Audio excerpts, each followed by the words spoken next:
السلام عليكم ورحمة الله وبركاته. الحمد لله رب العالمين والصلاة والسلام على سيدنا محمد وعلى آله وصحبه أجمعين. أما بعد. எல்லாம் வல்ல இறைவனுக்கே புகழனைத்தும் அல்ஹம்துலில்லாஹ். ஸலவாத்தும் ஸலாமும் நமது உயர்ந்த மேலான கண்மணி நாயகம் முஹம்மது முஸ்தபா ஸல்லல்லாஹு அலைஹி வஸல்லம் அன்னவர்கள் மீதிலும், அவர்களின் பரிசுத்த குடும்பத்தவர்கள் சத்திய சஹாபாக்கள் மீதிலும், ஏனைய நல்லறிஞர்கள் இமாம்கள் மீதிலும் உண்டாகட்டும் என வேண்டி, கல்முனை ஜாகிரா கல்லூரியினுடைய கௌரவ இந்த நிகழ்வின் தலைவராக இருக்கின்ற எங்கள் மாண்புக்கும் மரியாதைக்கும் உரிய அதிபர் ஜாகிர் அவர்களையும், உபாதிபர்கள் மற்றும் பிரதி அதிபர்கள், ஆசிரியர்கள் அனைவரையும் மொத்தமாக வடித்து இந்த கல்லூரியிலே கல்வி பயில்வதற்காக வருகிறந்திருக்கின்ற சகல மாணவர்களையும் மொத்தமாக வடித்து நேரத்தை கருத்தில் கொண்டு சுருக்கமாக சில விடயங்களை பேசி முடிக்கின்றேன். கண்ணியத்துக்குரியவர்களே, மாணவர்களே, கல்வி என்பது இஸ்லாத்தினுடைய எந்த அளவு முக்கியமானது என்பதை இன்று இந்த நிகழ்வை ஆரம்பிக்கின்ற கராத் ஓதிய அந்த அத்தியாயம் தான் மிகவும் அழகான மகுடமாக எங்களுக்கு இருக்கிறது. ஒரு வேதத்தினுடைய முதல் வார்த்தை எக்கர ஓதுங்கள், படியுங்கள் என்று ஆரம்பிக்கின்றது என்றால், ஒரு இறைத்தூதருக்கு இறக்கப்பட்ட வசனம் ஓதுங்கள், படியுங்கள் என்றுதான் ஆரம்பிக்கப்பட்டது என்றால், அந்த பெருமைக்கு சொந்தமான மார்க்கம் இஸ்லாம், அந்த பெருமைக்கு சொந்தமான வேதம் அல் குர்ஆன். அல் குர்ஆன் எவ்வளவு அழகாக கல்வியை பற்றி எங்களுக்கு ஊக்கம் அளித்திருக்கிறது என்று பார்த்தால், இக்ர ஓதுங்கள் என்று மட்டும் அது நிறுத்திக் கொள்ளவில்லை, படியுங்கள் என்று மட்டும் நிறுத்திக் கொள்ளவில்லை, பேனா எழுதுகோலின் மூலமாக உங்களுக்கு அறிவை கற்றுத் தருகின்றான் இறைவன் என்பதையும் அங்கே எங்களுக்கு வலியுறுத்துகிறது. எழுதுகோல், கலம், எழுதுகோலை பற்றி இஸ்லாம் இந்த அளவு வலியுறுத்துகின்ற அளவுக்கு வேறு எந்த சமயங்களிலும் வலியுறுத்தப்பட்டிருக்குமா என்று நாம் அறிய முடியாது. அந்த அளவுக்கு எழுதுகோளுடைய முக்கியத்துவத்தை கூட இஸ்லாம் எங்களுக்கு அழகாக தந்திருக்கின்றது. எழுத்துக்களுடைய கண்ணியத்தை கூட இஸ்லாம் எங்களுக்கு மிக ஆழமாக வலியுறுத்தி இருக்கிறது. ஒரு தடவை ஒரு விருந்துக்கு நான் சென்றிருந்தேன். அங்கே ஒரு மார்க்க அறிஞர், ஒரு பெரிய நல்ல மனிதர் ஒருவர் இருந்தார். விருந்துக்கு சென்றிருந்த பொழுது எங்களுடைய சாப்பாட்டுக்காக சகன் வைப்பதற்கு ஒரு பத்திரிகை ஒன்றை, ஒரு செய்தி பத்திரிகை ஒன்றை சகனுக்கு விரித்தார்கள். அது வழக்கம் தானே, ஒரு செய்தி பத்திரிகையை விரித்தார்கள். உடனே அந்த மார்க்க அறிஞர், ஒரு மூத்தவர், ஒரு இறைநேசராக, ஒரு பக்குவப்பட்ட மனிதர், அந்த பேப்பரை வேண்டாம் எடுத்துச் செல்லுங்கள் என்று நிராகரித்து விட்டார். அப்பொழுது நான் கேட்டேன், ஏன் நிராகரித்தீர்கள் என்று கேட்டார். இது பத்திரிகை தான், ஆனால் இதிலே எழுத்துக்கள் இருக்கின்ற காரணத்தினால், எழுத்துக்களை அல்லாஹ்வும் ரசூலும் கண்ணியப்படுத்திய இந்த மார்க்கத்திலே, எழுத்து என்பது கல்வியின் ஒரு சாதனமாக இருக்கின்ற இந்த மார்க்கத்திலே, அது பத்திரிகையாக இருந்தாலும் செய்தித்தாளாக இருந்தாலும் அந்த எழுத்து உள்ள பேப்பரை அவமரியாதையாக குப்பைகள் வைக்கின்ற ஒன்றாக பாவிப்பதை நான் விரும்பவில்லை என்று அவர் சொன்னார். பாருங்கள், அது குர்ஆன் தாளும் அல்ல, ஹதீஸ் தாளும் அல்ல, ஒரு செய்தி பத்திரிகை. ஆனால் எழுத்துக்கு அல்லாஹ் தஆலா என்ன கண்ணியம் கொடுத்தான். நூன் வல் கலமி வமா யஸ்துரூன். இது குர்ஆன் ஒரு வசனம், இலகுவான வசனம். நீங்க பாடமாக்கி கொள்ள முடியும். சின்ன பிள்ளைகள் எவனையெல்லாம் பாட்டெல்லாம் வேகமா பாடம் வருது, இப்படியான குட்டி குட்டி வசனங்கள் துவாக்கள் எல்லாம் பாடுவார் இல்லையா. நூன் வல் கலமி வமா யஸ்துரூன். எழுதுகோலின் மீது சத்தியமாக, அவர்கள் எழுதுகின்ற எழுத்துக்கள் மீது சத்தியமாக என்று அல்லாஹ் சொல்லுகிறார். கிதாப், வேதத்தின் மீது சத்தியமாக. இங்கே உலமாக்களும் ஆசிரியர்கள் இருக்கிறார்கள், கேட்டு பாருங்கள். எழுதப்பட்ட தொகுப்புக்குத்தானே புத்தகம் என்று சொல்கிறோம். ஆக கல்வி கற்கின்ற மாணவர்கள் எழுதுகோளுக்கு, புத்தகங்களுக்கு, கற்கின்ற கொப்பிகள் நாம் எழுதுகின்ற கொப்பிகளாக இருந்தாலும் அவைகளுக்கும் கண்ணியம் கொடுக்க வேண்டும். இது ஒரு தாய் தகப்பன் பிள்ளைகளுக்கு அடிப்படையில் இருந்து இந்த மரியாதையை, ஒழுக்கத்தை கற்றுக் கொடுத்தால் மாத்திரம்தான் கற்பிக்கின்ற ஆசிரியர்களுக்கான கண்ணியம் அந்த மாணவர்களுடைய உள்ளத்திலே வரும். பேனாவுக்கே கண்ணியம். கல்வி கற்கின்ற பேனாவை கீழே போடக்கூடாது, புத்தகத்தை கீழே போடக்கூடாது, கொப்பிய கீழே போடக்கூடாது. குர்ஆனுக்கு நாங்கள் கண்ணியம் கொடுக்கிறோம். அந்த குர்ஆன் கல்விக்கு கண்ணியம் கொடுக்கிறது. அந்த குர்ஆன் எழுதுகோளுக்கு கண்ணியம் கொடுக்கிறது. அந்த குர்ஆன் புத்தகத்துக்கு கண்ணியம் கொடுக்கிறது. அந்த குர்ஆன் கொப்பிக்கு கண்ணியம் கொடுக்கிறது. அல் குர்ஆனுக்கு நாம் கண்ணியம் கொடுக்கிறோம். அல் குர்ஆன் கண்ணியம் கொடுத்த இவைகளை எல்லாம் கண்ணியம் இல்லாமல் நாங்கள் பயன்படுத்தினால் எப்படி கல்வி ஞானம் பிள்ளைகளுக்கு வர முடியும்? எப்படி அல்லாஹ்வுடைய அருள் கல்வியிலே இருக்க முடியும்? ஆசிரியர்களுக்கு கொடுக்கப்பட வேண்டிய கௌரவத்தை, கண்ணியத்தை பெற்றோர்களே நாமே கற்றுக் கொடுக்க தவறினால் நமது பிள்ளைகளால் எவ்வாறு ஒரு கண்ணியமான அறிவை அவர்களால் பெற்றுக்கொள்ள முடியும்? அல்லது அவர்கள் பெற்ற அறிவால் கண்ணியத்தை அவர்களுக்கு அல்லாஹ் எப்படி வழங்க முடியும்? ஆக கல்வியில் மிக முக்கியமானது மரியாதை. மரியாதை என்பது எழுதுகோள் தொடக்கம், பேப்பர் தொடக்கம், கொப்பி தொடக்கம், புத்தகம் தொடக்கம், ஆசிரியர் பாடசாலை வரை. இந்த பாடசாலையை வீதியால் கடந்து செல்லுகிற பொழுது கற்ற மாணவனுக்கு இது எனது கல்விக்கூடம் என்கின்ற மரியாதை மௌத்தாகும் வரை அவனுடைய உள்ளத்திலே இருக்க வேண்டும். அப்படியான ஒரு ஒழுக்கம் மிக்க மாணவர்களை உருவாக்குவதற்கு கட்டாயமாக பெற்றோர்களுடைய ஒத்துழைப்பு மிக அவசியம். அடுத்ததாக மாணவர்களிலே கல்வி தங்குவதற்கு இன்றைக்கு சில தாய்மார்கள், தகப்பன்மார்கள் இந்த யூடியூப், பேஸ்புக்கை பார்த்து போட்டு ஞாபக சக்தி வருவதற்கு என்னென்ன சாப்பாடு கொடுத்தால் நல்லம் என்று பின்பற்ற தொடங்கிவிட்டார்கள். ஒரு மாணவனுக்கு அறிவு ஞானம் வருவதற்கு அல்லது ஞாபக சக்தி வருவதற்கு என்ன சாப்பிட்டால் நல்லம் என்று பின்பற்ற தொடங்கிவிட்டார்கள். ஆனால் இஸ்லாம் எம்முடைய சிறுவர்களை கல்வி ஞானம் உள்ளவர்களாக, நல்லொழுக்கம் உள்ளவர்களாக உருவாக்குவதற்கு பல வழிகளை சொல்லி இருக்கிறது. அல் குர்ஆனை பாருங்கள். லுக்மான் அலைஹிஸ்ஸலாத்து வஸ்ஸலாம் அவர்கள் தன்னுடைய பிள்ளைகளுக்கு சொன்ன உபதேசங்களை இஸ்லாம் எங்களுக்கு அழகாக தருகிறது. ஆனால் ஒரு காலம் இருந்தது, எங்களுடைய காலம் அல்லது நம்முடைய மூத்தவர்களுடைய காலம். நம்முடைய தாய் தகப்பன்மார்கள் பள்ளிவாசலுக்கு சென்று மார்க்க அறிவுகளை, ஞானங்களை கேட்டுவிட்டு வந்து பிள்ளைகளை கூப்பிட்டு வட்டமாக இருத்தாட்டி அதை சொல்லுவார்கள். என்னுடைய தகப்பன் எல்லாம் அவ்வாறு பல ஹதீதுகளை சொல்லுவார்கள். இன்னும் சொல்ல போனால் அவர்கள் சொன்ன பல ஹதீதுகளை இன்னும் நாம கிதாபுல கூட கண்டுபிடிக்கல.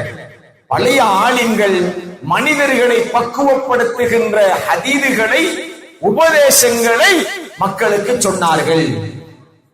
ஆனா இன்றைக்கு நாம என்ன செய்யறோம் என்றால், படிப்பது மாணவர்களுக்கு மட்டும் கடமையாக்கப்பட்டு விட்டது, பெற்றோர்களுடைய பங்களிப்பு முற்றாக நீங்கிவிட்டது. அப்ப அந்த மாணவர் சமுதாயத்தை முழுமைப்படுத்தப்பட்ட ஒரு திறமையான அறிவுள்ள சமூகமாக உருவாக்க முடியாது. முதலாவதாக நம்மிடத்திலே நாம் சமயம் சார்ந்த இஸ்லாமிய பண்பாடுகள் நம்மிடத்திலே இருக்க வேண்டும். அதைத்தான் லுக்மான் அலைஹிஸ்ஸலாத்து வஸ்ஸலாம் அவர்கள் தன்னுடைய பிள்ளைகளுக்கு உபதேசம் சொன்னார்கள். நீங்கள் இணை கற்பிக்க கூடாது. என்னுடைய மகனே, நீ இணை கற்பிக்க கூடாது. இறைவனுக்கு இணையாக நீ எதையும் கற்பிக்க கூடாது. அது மட்டுமல்ல, யா புனைய, என்னுடைய சின்ன மகனே. பாருங்கள் அந்த அழகை. நாம ஒரு செல்ல மகனே, தங்க மகனே என்று பாவிப்பது போல லுக்மான் அலைஹிஸ்ஸலாத்து வஸ்ஸலாம் அது வயதை மட்டுமல்ல, கௌரவத்தையும் கருத்தில் கொண்டு பிள்ளைகளுக்கு உபதேசம் சொல்லக்கிட்ட சொல்றதுக்கு ஒரு நல்ல மாதிரியை நாங்கள் ஏற்றுக்கொள்ள வேண்டும். ஒரு தாய் தகப்பன் சில பிள்ளைகளுக்கு பேசுவாங்க, டேய் நீ படிக்காட்டி மாடு வேண்டாம் அப்படியே தேவையில்லை. படிக்காட்டி மாடு வேண்டாம் மேற்பாய் என்று சொல்றதை விட நீ படிச்சா இப்படி வருவீங்க மகன் என்று சொன்னா அதுக்கு வேறொரு சக்தி இருக்கு. சொல்ற விஷயம் ஒன்றுதான். நீ படிக்காட்டி மாடு மேற்பாய் என்று சொல்றதை விட பிள்ளையுடைய மனதை தாக்கம் செலுத்துது.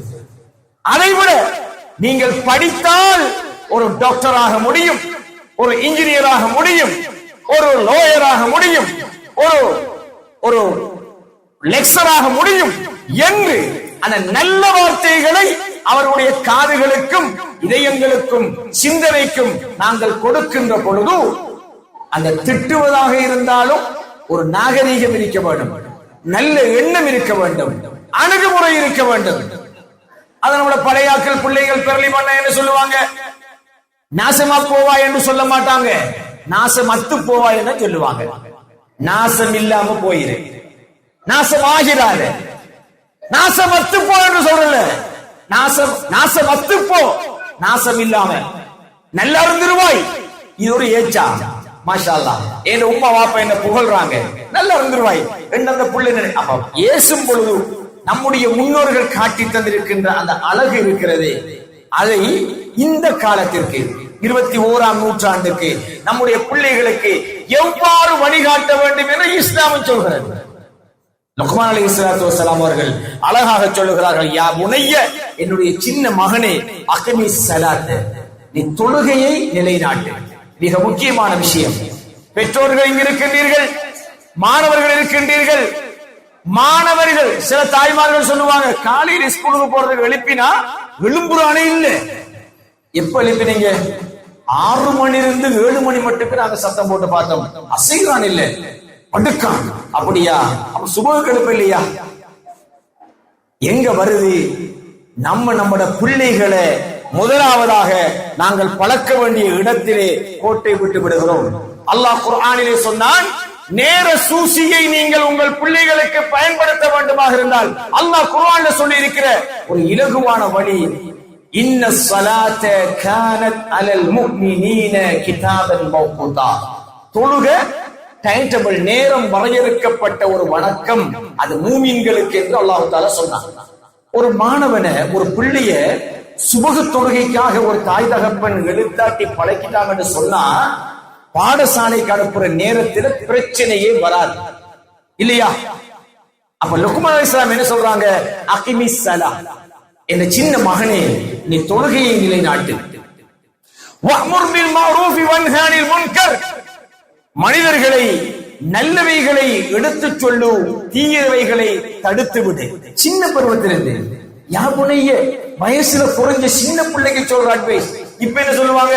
நீ நன்மையை தீமையை தடுக்கிறதுக்கு ஏல முடிச்சு போட்டு போகலாம், நீ இபாதத்தும் தேவையில்ல, ஒன்றும் தேவையில்ல, பள்ளிக்கு நீ படுக்க தேவையில்லை என்று சொல்ற தாய்தாக புனவிருக்கிறாங்க. அப்ப ஒரு மனிதன் நன்மையை ஏவ வேண்டும், தீமையை தடுக்க வேண்டும் என்பது சின்ன பருவத்தில் இருந்தே லுக்மான் அலைஹிஸ்ஸலாத்து வஸ்ஸலாம் அவர்கள் தன்னுடைய மகனுக்கு சொல்கிறார்கள். வஸ்பிர் அலாமா அஸாபக், உனக்கு ஏற்படுகின்ற இடர்கள் கஷ்டங்களில் பொறுமையை நீ கடைபிடித்துக் கொள். சின்ன பருவத்திலேயே பொறுமையை கடைபிடிக்க வேண்டும். இன்றைக்கு பாருங்கள், காசாவில் உள்ள மக்கள் இவ்வளவு இடர்பாடுகளுக்கு மத்தியில், உயிரிழப்புகளுக்கு மத்தியில், உடல் சிதைவுற்ற நிலையிலும் கூட அந்த சிறுவர்கள் சோராமல் இன்றும் அவர்கள் பொறுமை காத்திருக்கிறார்கள் என்றால் நம்முடைய பிள்ளைகள் எம்மாத்திரம். அல்லாஹ் தஆலா அந்த அளவு கஷ்டத்தை நம்ம பிள்ளைகளுக்கு தரல. ஆனா நம்மளோட தாய் தகப்பன் அந்த பிள்ளைகளுக்கு படிச்சு கொடுக்கறது, நேரத்துக்கு அந்த பிள்ளைகளை தயார்படுத்துறது, பாடசாலைக்கு உரிய முறையில், உரிய நேரத்தில், உரிய ஒழுங்கில் அனுப்புவதற்கு ஏதோ மலையேற்று வந்த மாதிரி கஷ்டப்படுறதாக ஃபீல் பண்றாங்க. இது தவறு. இதை லுக்மான் அலைஹிஸ்ஸலாத்து வஸ்ஸலாம் அன்னவர்கள் எங்களுக்கு சொல்லி காட்டுகிறார்கள். சிறு பருவத்திலிருந்து நீ பூமியில் நடக்கின்ற பொழுது பெருமையோடு நடக்காதே, பார்வையை தாழ்த்தி நட. இப்படியான ஒழுக்கங்களை லுக்மான் அலைஹிஸ்ஸலாத்து வஸ்ஸலாம் தன்னுடைய சின்ன பிள்ளைகளுக்கு சொல்லிக் கொடுக்கிறார்கள். ஆண்டாருக்கு வருகை தந்திருக்கின்ற மாணவர்களை பொறுத்து உங்களுக்கு வயது இப்பொழுது 10 ஆகிவிட்டது. 10 வயது. இஸ்லாத்தில் ஒரு அழகான வழிமுறை இருக்கிறது. ஸல்லல்லாஹு அலைஹி வஸல்லம் சொன்னார்கள், உங்களுடைய சிறுவர்களை முரு அவுலாதக்கும், உங்களுடைய சிறுவர்களை 7 வயதாகிவிட்டால் அவர்களை தொழுகைக்காக கட்டளையிடுங்கள்.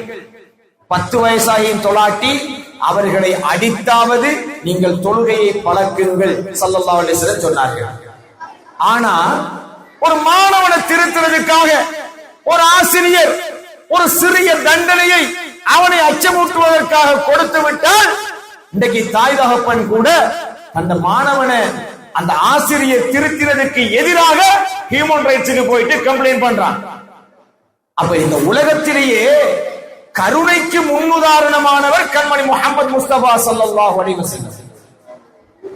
ஸல்லல்லாஹு அலைஹி வஸல்லம் அன்னவர்கள் ஒரு எறும்பு கூட அநியாயமாக கொல்லப்படக்கூடாது, ஒரு செடி ஒரு புட்பூண்டு கூட அநியாயமாக வெட்டப்படக்கூடாது என்று போதித்த ஸல்லல்லாஹு அலைஹி வஸல்லம் தான் உங்களுடைய பிள்ளைகளை 7 வயதுக்கு சொல்லி திருத்த முடியவில்லை என்றால் 10 வயதாயினால் அவர்களை அடித்தாவது திருத்துங்கள் என்று எங்களுக்கு சொல்லி இருக்கிறார்கள். என்ன பிரச்சனை தெரியுமா? ஆண்டாறு 10 வயசு கடந்து பிள்ளையை கொண்டு வந்து பாடசாலை சேர்த்திருக்கிறோம், நாம நம்முடைய பிள்ளையை சேர்க்கிறோம். ஆனால் ஆசிரியர் கண்டிக்க முற்பட்டு விட்டால் ஹியூமன் ரைட்ஸ் என்னத்துக்கு ஹியூமன் ரைட்ஸுக்கு போகணும் என்று ஒரு இளவும் தெரியாத பெற்றோரா நாம இருந்தா பிள்ளைகளுக்கு எப்படிடா அறிவு வார, எப்படி வார? அப்ப ஸல்லல்லாஹு அலைஹி வஸல்லம் இஸ்லாத்தை ஒரு காட்டு விராண்டித்தனமாக அல்லது கடினமாக எங்களுக்கு தந்தார்களா? ஸல்லல்லாஹு அலைஹி வஸல்லம் சொல்லல சயின்ஸ் படிக்காட்டி அடி என்று கூட சொல்லல, மெட்ஸ் படிக்காட்டி அடி என்று சொல்லல, மார்க்ஸ் கம்மியா எடுத்த அடி என்று கூட சொல்லல. அவன் டைமுக்கு தொழாட்டி 10 வயசாகிட்டா அடிச்சாவது அவனை தொழுகைக்கு பழக்கு. தொழுகை இறை வணக்கம், அதில் பலகீனம் விட்டாலே அவனை அடித்தாவது திருத்தி என்று ஸல்லல்லாஹு அலைஹி வஸல்லம் எங்களுக்கு அனுமதித்திருக்கிறார்கள் என்றால் என்ன பெற்றார்கள் பெறுகிறார்கள்? சின்ன சின்ன விஷயத்துக்கெல்லாம் போலீஸ கூட்டிக்க ஸ்கூலுக்கு வார, போலீஸ்ல சேர கொண்டு என்ட்ரி பண்ற, ஹியூமன் ரைட்ஸுக்கு போற, ஏதோ பெரிய அவங்க எங்களுக்கு சட்டம் தெரியும் என்று திமிரா பேசுகிற பெற்றோர்கள் இருக்கிறோம். எனவே நாங்க கட்டாயம் குழந்தைகள்ல அன்பா இருக்க வேண்டும் தான், அது கல்வியில் இருக்க வேண்டும். பிள்ளையுடைய ஒழுக்கத்தை கற்பிக்கின்ற ஆசிரியர்களிடத்தில நம்மட அறிவையும் திறமையையும் வீரத்தையும் நாம காட்டினால் நம்மட பிள்ளைதான் மக்காகும் என்பதை பெற்றோர்கள் புரிந்து கொள்ள வேண்டும். ஆக அன்புக்குரியவர்களே, நீண்ட நேரம் பேசுவதற்கு ஒன்றுமில்லை. கற்பித்து தருகின்ற ஆசான்களை கௌரவித்து, கற்பிக்கின்ற பாடசாலையை கௌரவித்து, கல்விக்கு உதவியாக இருக்கின்ற சில ஊடுகள்ல நம்ம கவனிக்கிறோம், புத்தகம் கோப்பியெல்லாம் சும்மா வீசிப்பட்டு கிடக்கும், காலையில புறக்கி எடுத்து ஸ்கூலுக்கு போகுது. அந்த இன்னொரு பிரச்சனை கடைசியா சொல்லி முடிக்கிற, நம்மட புள்ள தொழணும்னா நம்ம தொழணும், நம்மட புள்ள படிக்கணும் என்றா நம்மளும் படிக்கணும். ஒரு டாக்டர் சொல்றார், எங்க டாக்டர் சொல்றார், ஒரு நோயாளிக்கு சொல்றார், நீங்க சாப்பாட்டை எல்லாம் ரொம்ப பேணுதல் ஆக்கி கொள்ளணும், நீங்க இரவைக்கு ஒரு 2 பான் துண்டு சாப்பிட்டா போதும் சொல்றார். அப்ப நோயாளி கேட்கிறார், சார் சாப்பாட்டுக்கு முன்னா சாப்பாட்டுக்கு பின்னாடி கேட்கிறார். இவன் சாப்பாட்டுல திருந்தட்டும் இரவைக்கு 2 பான் துண்டோட போடுறான் டாக்டர் சொன்னா, அது சாப்பாட்டுக்கு முன்னா சாப்பாட்டுக்கு பின்னாடி இவன் கேட்கிறான் இல்லையா? அப்படி மாதிரி தான் நீங்களும் படிச்சாத்தானே உங்களோட புள்ள படிக்கும் என்று சொன்னோன்னு தாய் தாப்பன் கேட்கிறாங்க, ஹஸ்ரத் நாங்க படிக்கிறேன்டா எதை தமிழா மெட்ஸா எதை படிக்கணும் பேரண்ட்ஸ் கேட்கிறாங்க. நீங்க ஒரு சயின்ஸும் படிக்க வேணாம், மெட்ஸும் படிக்க வேணாம், இஸ்லாத்தை அறிவதற்கும் உங்கள் குடும்ப வாழ்வு நன்றாக இருப்பதற்கும் குழந்தை வளர்ப்பதற்கும் எத்தனையோ புத்தகம் இருக்கு. மகரிப் ஆகிட்டு ஒரு உம்மா குர்ஆன் எடுத்து விரிச்சு ஓதுறா, மகரிபுக்கு தொழுகிறா, ஒட்டோவா அந்த புள்ள ஓதும், அந்த புள்ள தொழும். அப்படி இல்லை, உம்மா மகரிப் ஆகினோனே டிராமா பாக்குறா. எந்த அளவுக்குண்டா வீட்டுடைய முன்ஹோல்ல உம்மாவும் பாப்பாவும் டிராமா பாக்குறாங்க, நாடகம் பாக்குறாங்க, படம் பாக்குறாங்க. பிள்ளைய புத்தகத்தை போய் அங்கால இருந்து படி என்று சொல்றாங்க. எப்படி முசல்லாவால டிவியை மூடி வச்சிருக்காங்க புழுதி வடாம, குர்ஆனும் புத்தகமும் தூசி பிடிச்சு கிடக்கு. என்ன இஸ்லாம், என்ன சமூகம்? இதான நாம பிள்ளைகளுக்கு காட்டுற ஒழுக்கம். எனவே பிள்ளைகளை திருத்துவதாக இருந்தால் முதலாவது பெற்றோரை திருத்த வேண்டும். வருஷத்துல ஒரு குறிப்பிட்ட சார் ஏதாவது ஏற்பாடு செஞ்சு வாப்பாமாரையும் ஒரு ஸ்கூல் நாள்ல போட்டு ஒரு யூனிஃபார்த்தோட வாங்குறாண்டு உமா வாப்பாவையும் கூப்பிட்டு வச்சு ஒரு பாடத்தை படிப்பிச்சாதான் அவனுக்கு கொஞ்சம் படிவடும். எனவே பிள்ளைகள் படிக்கிற பொழுது பிள்ளைகள் புத்தகத்தை படிக்க வேண்டும் என்றால் இஸ்லாத்துல எவ்வளவு அழகான புத்தகங்கள் இருக்குது. தர்ஜமத்துல் குர்ஆன் இருக்குது, இன்னைக்கு ஹதீஸ் இருக்குது, அரபு தெரியாட்டி கூட தமிழ வாசிக்க முடியும், மொழிபெயர்ப்புகள் இருக்குது. நாமளும் ஒரு புத்தகத்தை எடுத்து பார்த்தா ஒட்டவா என்ன செஞ்சிடும், அந்த பிள்ளைகளும் படிக்க தொடங்கிடும். ஒரு நகைச்சுவை தான், ஒரு பிள்ளை போன் வச்சுக்கிறான், ஒரு இது பேஸ்புக்ல வந்த ஒரு விஷயம் பார்க்க நல்லா இருக்குது. ஒரு பிள்ளை போன் வச்சு பார்த்து கொண்டிருக்குது, உம்மாக்காரி இன்னொரு போனை கொண்டு வாப்பாட கையில ரகசியமா கொடுக்கிறார். வாப்பாவும் அந்த போனை பார்க்கிறாரு. உம்மா அந்த வாப்பாக்கு ஒரு தட்டு போட்டு போனை பறிக்கிறார். பறிச்ச உடனே புள்ள தகடு கையில இந்த போனை வீசி போட்டு உடனே பிள்ளையும் தகடு புத்தகத்தை வச்சு படிக்குது.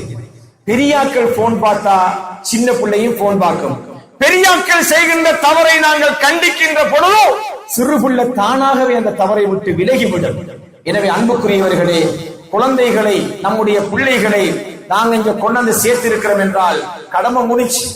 அவன் பாஸ் ஆகினாலும் சேருக்கு தான் நல்ல பேரு, ஃபெயில் ஆகினாலும் அந்த சேர் சரியில்லை. சில ஆக்களுக்கு தலைவலி வந்தா தலைவாணியை மாத்திர பிரச்சனை இது.